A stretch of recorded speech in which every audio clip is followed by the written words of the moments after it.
Salut à tous, c'est Clément Maraîcher du Nord, je suis ravi de vous retrouver pour cette nouvelle vidéo. Et cette semaine, le sujet, c'est le semis du deuxième lot de carottes. Donc je vais vous parler préparation de terre, semis, et puis également on va faire un petit focus sur le désherbage, notre façon de voir le désherbage, donc la gestion de l'enherbement sur l'exploitation, et là plus particulièrement dans le cas de la carotte. Et également, à la fin, il y aura un petit bonus extra professionnel, parce que oui, la vie c'est pas que le travail. Donc je vous montre ça à la fin pour ceux qui restent jusqu'au bout, bien sûr.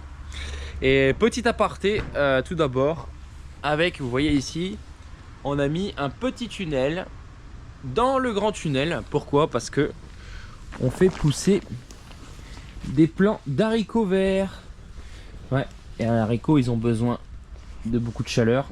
Là, on n'est pas du tout dans la période. Et donc on les fait d'abord pousser en pot dans un endroit un peu plus chaud. Donc ici on gagne quand même quelques degrés et surtout une plus grosse inertie.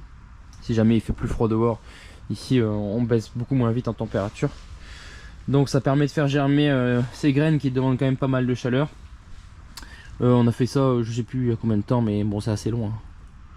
On voit, est-ce qu'on a quelque chose? J'ai cassé le germe, super. Voilà, ça démarre tout juste en fait. Et grosso modo ce qu'on a fait, on a mis 3 graines par pot. 3 graines d'haricots par pot, puisque ce sont des haricots à rames. En fait les haricots verts, ils peuvent soit pousser par terre, soit en l'air. Et en fait les haricots à rames, c'est-à-dire qu'on met un filet à ramer, on appelle, un filet vertical. On met les haricots au sol, on les plante au sol, et ensuite ils vont grimper comme du lierre tout le long du filet, et ce qui nous permet de faciliter largement la récolte et de cueillir debout comme ça en allant chercher les grappes d'haricots verts, parce que la cueillette des haricots verts c'est quand même c'est quelque chose, hein, surtout quand c'est par terre. Franchement c'est pas simple. Et nous en fait le fait qu'on utilise des haricots à orientation gustative, c'est des haricots qui passent pas dans les machines que vous pouvez voir sur le bord des routes des fois, dans les champs dans les grands champs de haricots industriels. Nous on peut pas se permettre d'utiliser ce genre de machine, puisque ça casserait les haricots, parce que les haricots qui sont sélectionnés pour le goût malheureusement ne supportent pas la manipulation par les machines. Mais on reparlera de tout ça au moment venu. On revient du coup sur le sujet des carottes et juste après le jingle.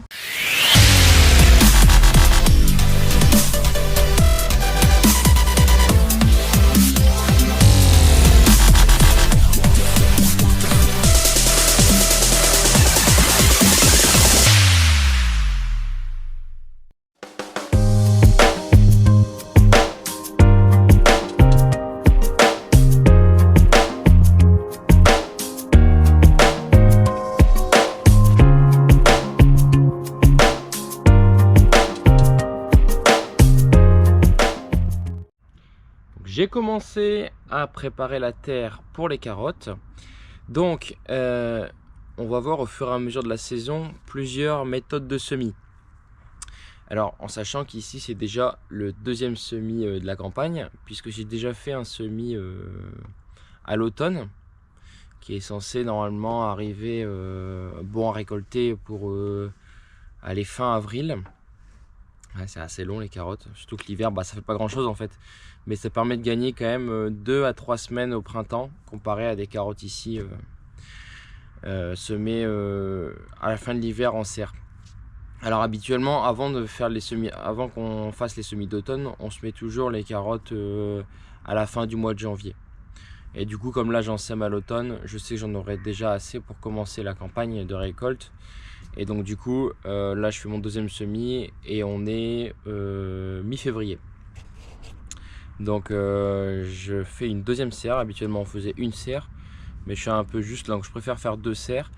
Et on va attaquer à l'extérieur, les semis de carottes à l'extérieur un petit peu plus tard que d'habitude. Je sais que généralement on peut commencer à partir du 15 mars quand les conditions sont très bonnes. Mais je me suis déjà fait avoir, j'ai déjà fait des semis, je me rappelle il y a quelques années, il y a 2 ans, j'avais fait un semis au 1er avril, au 31 mars, j'avais semé le 31 mars et je m'y attendais pas du tout. Le lendemain il y a neigé dessus. C'est la première fois que je vois de la neige sur mes carottes quoi. Et bref, alors je sais pas si c'est ça qui a posé problème, en tout cas ça n'a pas été une réussite. C'est vrai qu'on prépare assez finement toujours les carottes. Et il y a vraiment eu un sale temps et froid dessus, et la carotte n'a pas pu se développer comme il fallait, c'était pas une réussite. Donc je préfère optimiser un petit peu en serre, durer un peu plus longtemps la récolte, et commencer les semis de carottes à partir du 15 avril par exemple. Là normalement il y a plus trop de problèmes.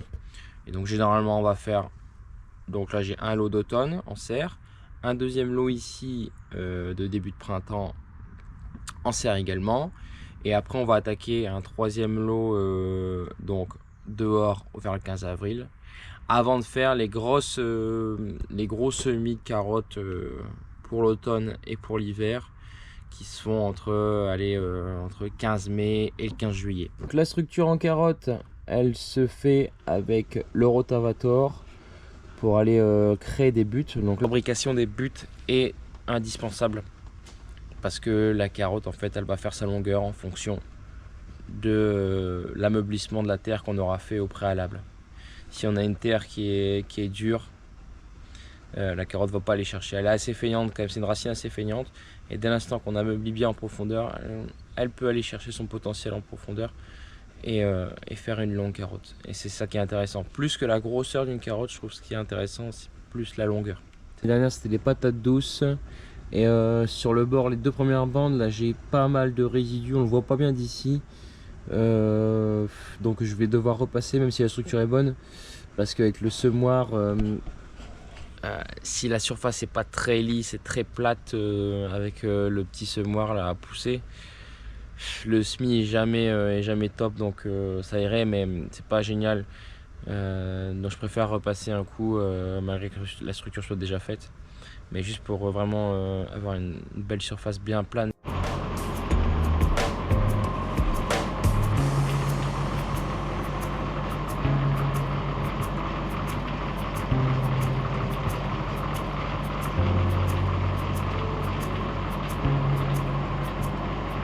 Aujourd'hui, on procède au semis.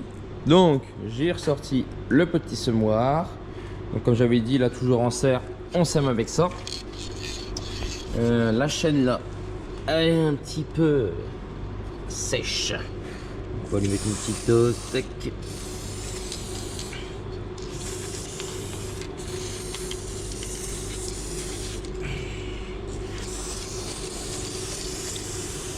Pour le choix variétal des carottes à cette époque, généralement, je sème toujours la variété Napoli. C'est une variété très connue pour la botte et pour les créneaux assez précoces. Sauf que là, il me reste encore de la Mokoum de chez Bejo. C'est une variété qui est également sur le créneau botte, un peu de vrac aussi quand ça a grossi. Et puis conseillé pour du semi sous tunnel, donc voilà, on est sur créneau. Donc j'ai encore 25 000 graines de Mokoum qu'on va mettre en premier, et après on va passer sur la Napoli que je fais essentiellement sous tunnel, parce qu'elles sont un peu plus longues, et comme je disais, les carottes longues c'est ce qu'on préfère, surtout pour de la botte.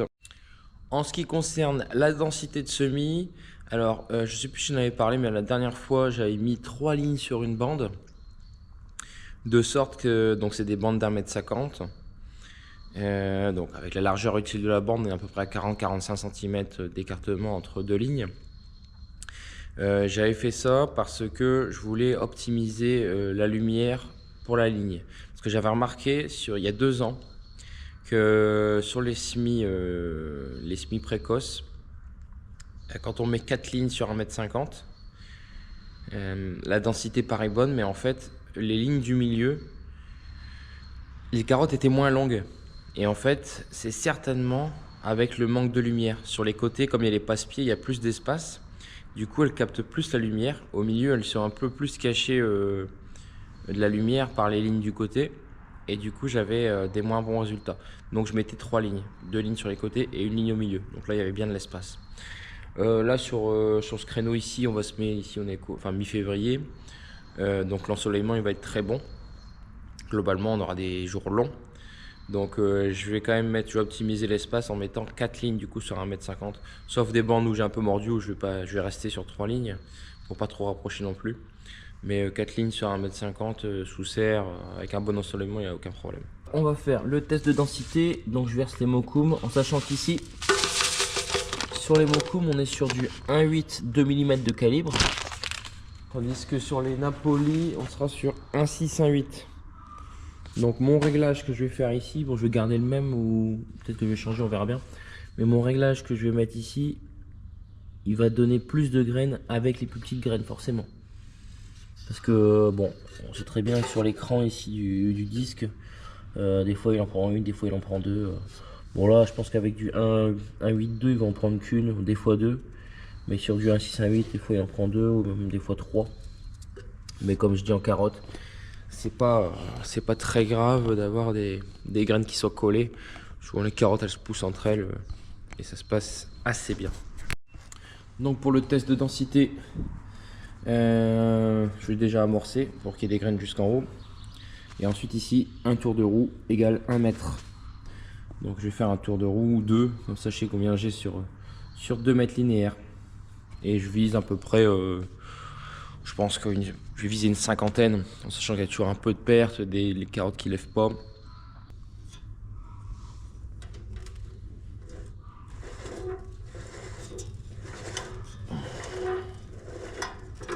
Voilà, donc là j'ai fait un tour de roue. Et on va regarder combien de graines j'ai. J'en ai pas 50, je pense pas, du moins. Ah, des fois c'est trompeur. 1, 2, 3, 4, 5, 6, 30, 31, 4, 35, 36, 37, 38, 39. 39, c'est pas trop mal parce que d'ici là je suis à 39. Après avec les plus petites graines je serai proche de 50. Et je peux dire qu'à la limite je mets le petit ici pour ces graines là. Et après je rebascule sur celui-là pour les plus petites graines. On peut faire ça. Donc je vais refaire un essai en mettant sur le pignon là. Donc plus petit pignon à l'arrière égale plus rapide. Bon bah là sur ce pignon là c'est beaucoup trop. Je suis à plus de 60, 65, 70 graines. Donc c'est un peu trop en monorang. Donc va falloir, à la limite ce que je vais faire, du coup je vais changer. Là je vais mettre un peu plus petit. Là j'ai augmenté et là je vais baisser. On aura peut-être un entre-deux. Donc là j'ai fait 2 tours de roue, donc 2 mètres. Il faudrait que je tombe à une centaine.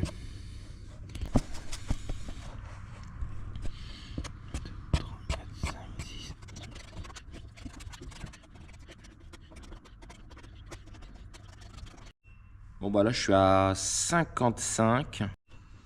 Donc si je calcule, si je fais 55 fois à peu près 55 mètres de long, fois 4 lignes par bande, fois 6 bandes, ça nous fait 72 000 graines pour 500 mètres carrés. Ça nous fait 1,4 million à l'hectare. C'est beaucoup, mais pour de la botte, normalement ça doit passer. On est au max alors. On va commencer à semer. Et donc comme j'expliquais, typiquement 1, 2, celle-là et celle-là, je pourrais mettre 4 lignes. Celle-là, je suis revenu à la fin, j'ai dû mordre un petit peu. On voit elle un peu plus courte. Je vais mettre 3 lignes, parce que 4 ça fera peut-être beaucoup. Et celle-là, le bord il est un peu humide là, il est pas terrible. Donc je vais mettre 3 lignes.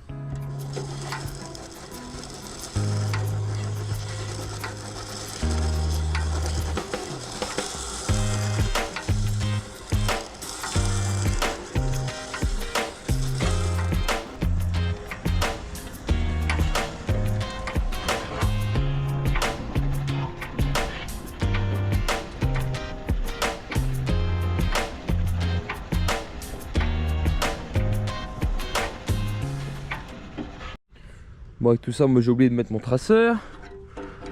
Hop. Alors je sais pas s'il est bien réglé, mais c'est pas grave, puisque là je fais l'aller sur le bord, je fais le retour sur l'autre bord. J'aurai au moins mes deux repères, quoi. J'ajusterai en fonction pour être à peu près égal. Et on va regarder un petit peu ce que ça donne niveau profondeur. J'ai la terre, elle est impeccable là. Alors où est-ce que vous êtes? Hop, ici. Alors, une.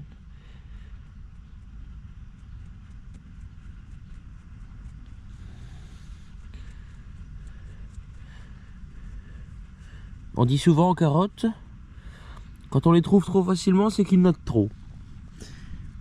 Souvent on a peur, on dit mais elles sont où les graines, elles sont passées où? Mais il n'y a rien à craindre. Hop, ici.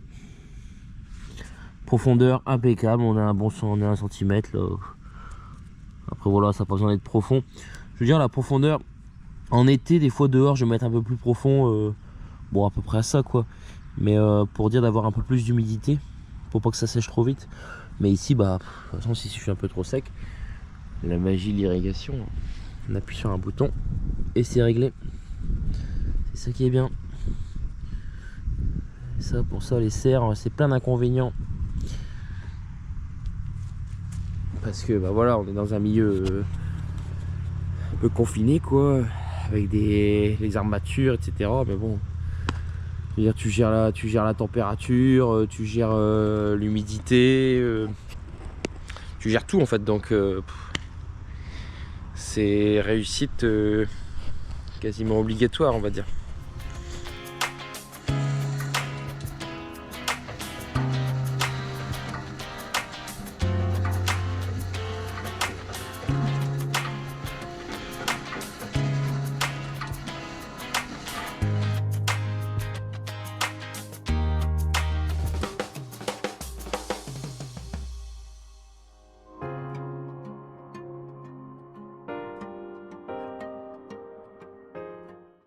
Là je viens de faire 2 bandes. Je regarde un petit peu si la densité elle est bonne par rapport à ce que j'ai mis. Sachant que j'ai mis 25 000 graines dans ma trémie. Et là j'ai 8 lignes de 50 mètres. Ça fait 400 mètres linéaires où je suis censé mettre 50 graines au mètre. Ça fait normalement 20 000 graines. Donc il devrait me rester 5 000. Alors c'est difficile à dire, mais je pense qu'on a un peu plus que 5 000 là, par rapport aux 25 000 que j'ai mis au début. Donc pour finir là, je vais augmenter la densité à mon avis parce que j'ai certainement des loupés. On voit des fois il y a des crans qui... Bon là c'est parce que j'ai bougé, mais il y a des crans qui sont vides. Mais ça arrive des fois en roulant qu'on a quelques crans qui se remplissent pas bien. Bon, on n'est pas très mauvais en densité, mais je vais augmenter pour finir le sachet. Surtout que là on va passer sur 3 lignes, comme ça elle est plus petite. Mais bon, 4 lignes c'était trop, 3 lignes pour moi c'est pas assez. Donc le fait de densifier un peu plus, on va être bien. Donc je vais monter d'un cran la densité pour finir cette variété là. Et après on passe sur la Napoli. Après le semis, on passe à l'irrigation. Donc tout simplement on allume les 2 lignes d'asperceur. Donc j'avais semé ça samedi, on est mardi là. Ou vendredi, je sais plus. Bref, enfin j'ai laissé passer quelques jours pour faire sécher la terre. Même si on a une irrigation très douce avec l'aspersion ici, avec des petits asperceurs qui envoient des toutes fines gouttelettes. Donc il y a très peu de phénomène de battance. Cependant c'est toujours mieux d'avoir une terre qui a séché un petit peu avant d'arroser, surtout pour un semis en surface comme ça. Toujours éviter au maximum de plaquer le dessus pour favoriser une bonne levée. Dans cette serre ici, comme dans la majorité d'entre elles, on pilote l'irrigation avec ce programmateur là. En fait toutes les vannes sont électroniques, c'est-à-dire c'est des électrovannes. On les actionne à distance. Donc il y a une électrovanne par ligne d'aspersion. Donc ça fait 4 électrovannes. Plus une électrovanne qui alimente les tuyaux goutte à goutte, les sorties de goutte à goutte. Et ensuite si on veut les couper, on a les petites vannes ici manuelles. Donc l'idée ici, j'ai déjà allumé la ligne là-bas. Donc on va basculer sur... je vais allumer celle-là aussi, c'est la ligne 6. Hop, on bascule sur la 6. Je vais programmer 45 minutes.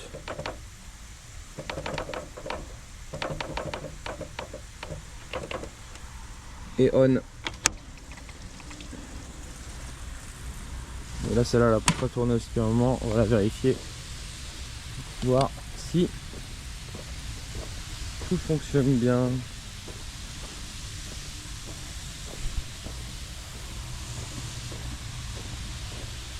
Ça a l'air pas mal.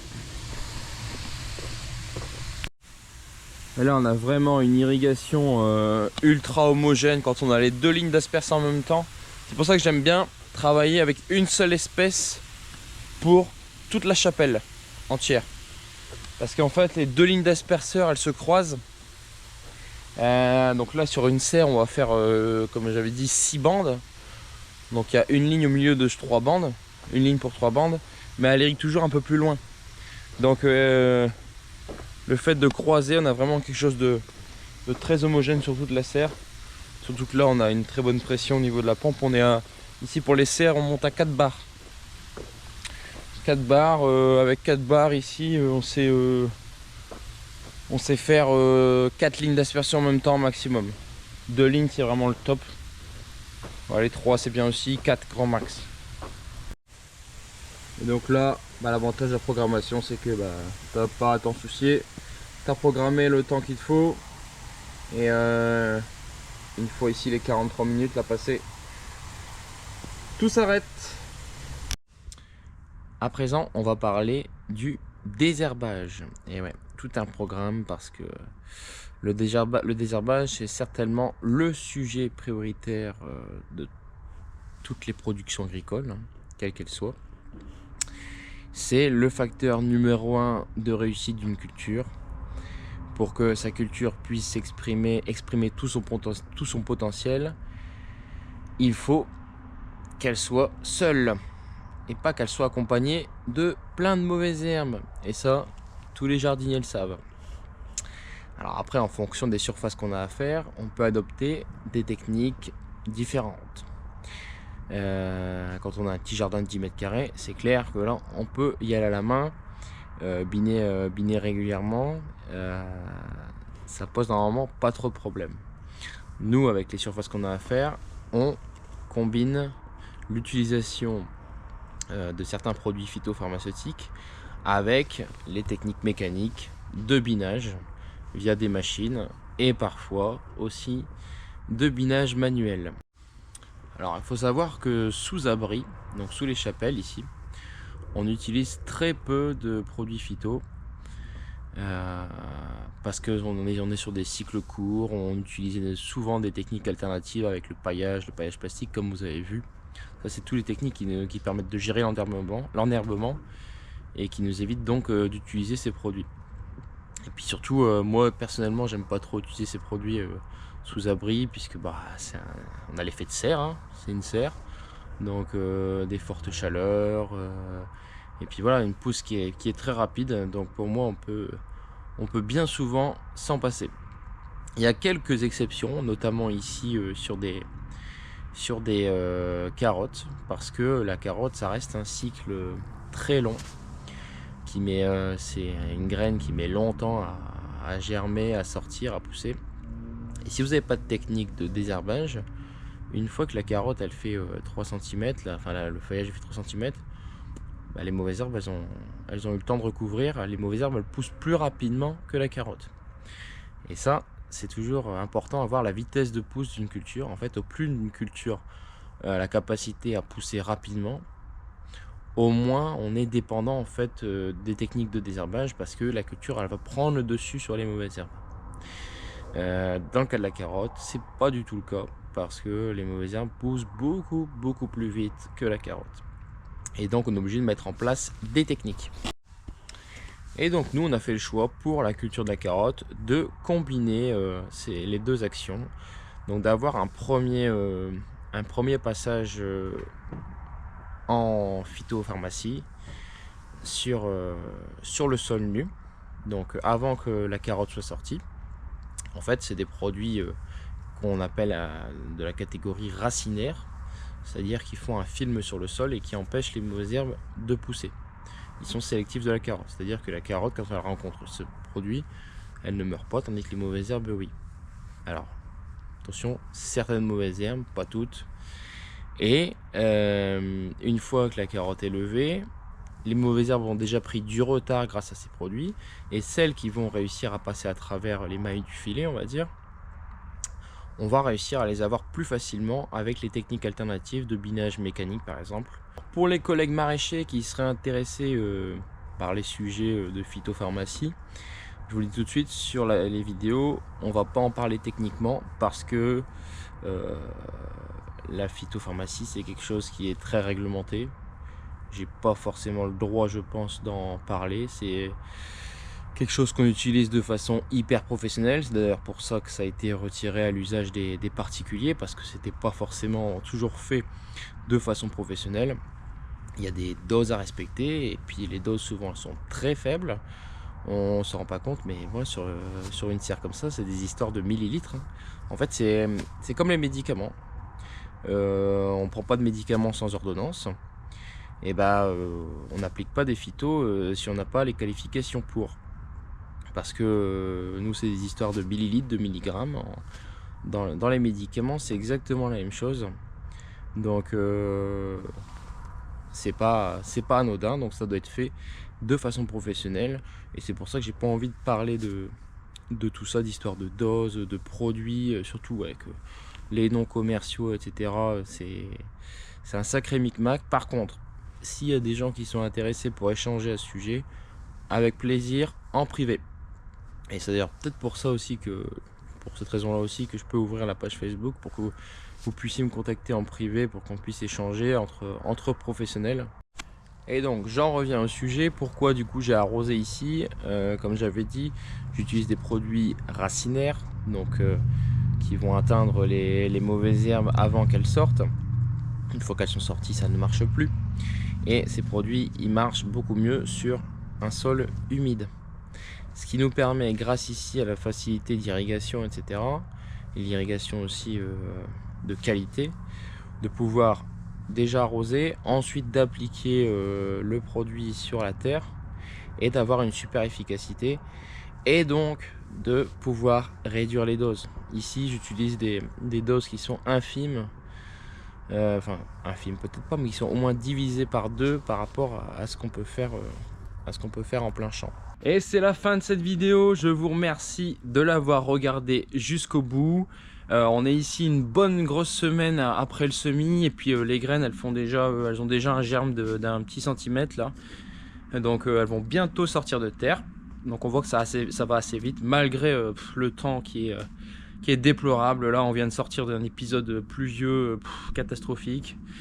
On a eu plus de 50 mm sur 7 jours, donc franchement déjà que tout est gorgé partout. Alors en plus ça, on voit à peine il pleut 10 mm, tout est inondé partout, les fossés, etc. C'est assez remarquable cette année, mais bon c'est tout. Et puis le manque d'ensoleillement, parce que même si les températures sont assez douces, en serre on n'a pas, c'est la luminosité, c'est l'ensoleillement qui fait monter la température. Donc ça c'est un peu dommage, et du coup on prend un petit peu de retard avec ça. Et la semaine prochaine en plus j'ai des plants normalement de choux qui doivent arriver, qu'on doit planter à l'extérieur. C'est clair que je vais pas pouvoir les planter la semaine prochaine, donc ils vont attendre je sais pas combien de temps, mais on va espérer des jours meilleurs. En tout cas, comme j'ai dit, je vous remercie d'avoir regardé jusqu'au bout. Je vous invite forcément à liker, à partager et à commenter, parce que vos commentaires c'est toujours super sympa. J'adore y répondre, et comme je disais, souvent très intéressant. Et puis surtout à vous abonner si vous ne l'êtes pas. Allez-y, ça c'est la meilleure des récompenses. En tout cas, et comme je vous avais dit en début de vidéo, petit bonus aussi extra professionnel. Oui, pourquoi? Parce que je vais vous parler d'une de mes... enfin, je vais pas vous en parler, juste une petite dédicace à une de mes réalisations du week-end, puisque j'ai plein d'autres passions à côté de la ferme. Même si l'agriculture, ça reste ma passion numéro 1. J'ai plein d'autres passions pour me vider la tête à côté du boulot. Et c'est hyper important, amis maraîchers, surtout pensez à faire quelque chose à côté de votre boulot, parce qu'on sait qu'on a un travail qui est très prenant, que ce soit physiquement mais aussi mentalement.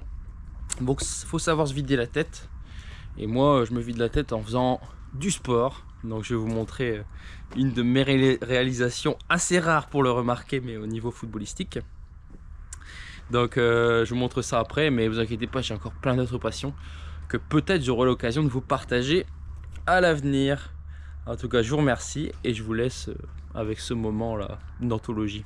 Allez, ciao, à la semaine prochaine. À nos stockés.